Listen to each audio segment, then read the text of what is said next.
Isaiah 14.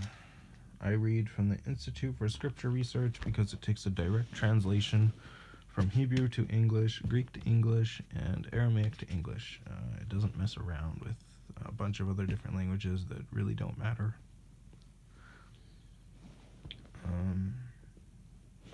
Isaiah 14.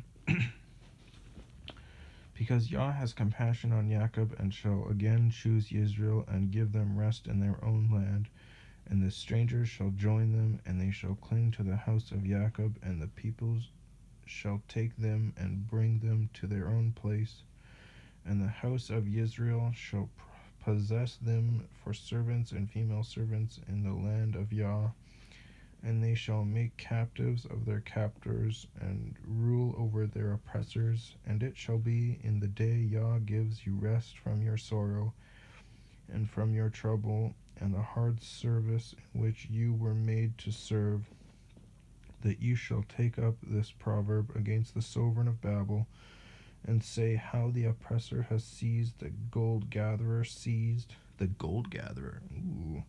Actually, that reminds me, in the Middle East, when America was paying terrorists to commit acts of taking over oil fields and opium fields and stuff like that, one thing they were taking from all their countries was gold.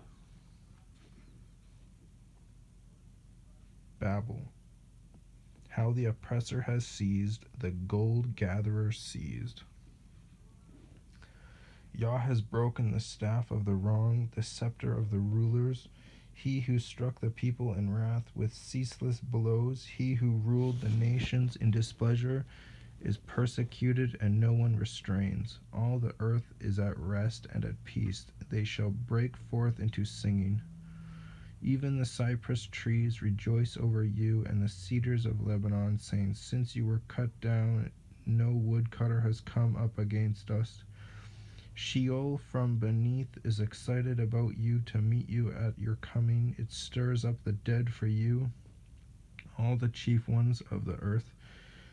It has raised up from their thrones all the sovereigns of the nations. All of them respond and say to you, have you also become as weak as we? Have you become like us? Your arrogance has been brought down to Sheol, and the sound of your stringed instruments, the maggot, is spread under you, and worms cover you. How you have fallen from the heavens, O Hillel. Okay, so it's spelled capital H, and then there's an E with the you know when you're finding out what number is bigger than the other and it has that little mouth thing that goes towards it? This is facing up instead of facing down, kind of like the check mark thing I was talking about in the previous video. So it's H-E-L-E-L. Both E's are the exact same. They both have the half check mark thingy. So how you have fallen from the heavens, O Hallel, son of the morning.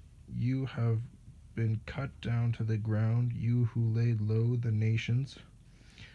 For you have said in your heart, let me go up to the heavens, let me raise my throne above the stars of El, and let me sit in the mount of appointment on the sides of the north. Lucifer wants to make his throne above the stars of El. Let me go up above the heights of the clouds, let me be like the Most High. But you are brought down to Sheol, to the sides of the pit. Those who see you stare at you and ponder over you, saying, is this the man who made the earth tremble, who shook rains, who made the world as a wilderness and destroyed its cities, who would not open the house of his prisoners? All the sovereigns of the nations, all of them were laid in esteem, everyone in his own house. But you have been thrown from your burial site like an abominable branch, like the garment of those who are killed, thrust through with a sword, who go down to the stones of the pit like a trampled corpse. You are not joined with them in the burial place, for you have destroyed your land and killed your people. Let the seed of evildoers never be mentioned. Prepare his children for slaughter because of the crookedness of their fathers, lest they rise up and possess the land and fill the face of the world with cities. And I shall rise up against them, declares Yah of hosts, and shall cut off from Babel the name and remnant and offspring and descendant, declares Yah. And I shall make it a possession for the porcupine and marshes of muddy water, and shall sweep it with the broom of destruction, declares Yah of hosts. Yah of hosts has sworn, saying, truly as I have planned, so shall it be, and as I have purposed, so it stands. To break Asher in my land, and tread him down on my mountains, and his yoke shall be removed from them, and his burden removed from their shoulders. This is the counsel that is counseled for all the earth. This is the counsel that is counseled for all the earth, and this is the hand that is stretched out over all the nations. For Yah of hosts has counseled, and who annuls it?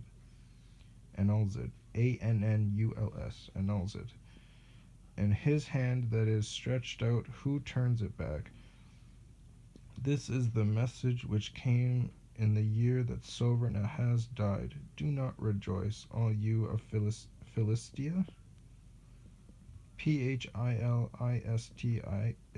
Philistia. That the rod that struck you is broken, for out of the serpent's roots came forth an adder, and its offspring is a fiery flying serpent, and the firstborn of the poor shall feed, and the needy lie down in safety. And I shall kill your roots with scarcity of food, and it shall kill your remnant. Howl, O gate, cry, O city, melt away, all you the Philistia, for smoke shall come from the north, and there is no stranger in his ranks. And what does one answer the messengers of a nation? That Yah has founded Sion, and the poor of his people take refuge in it. That's actually quite powerful. A lot of things being said there. That was Isaiah 14.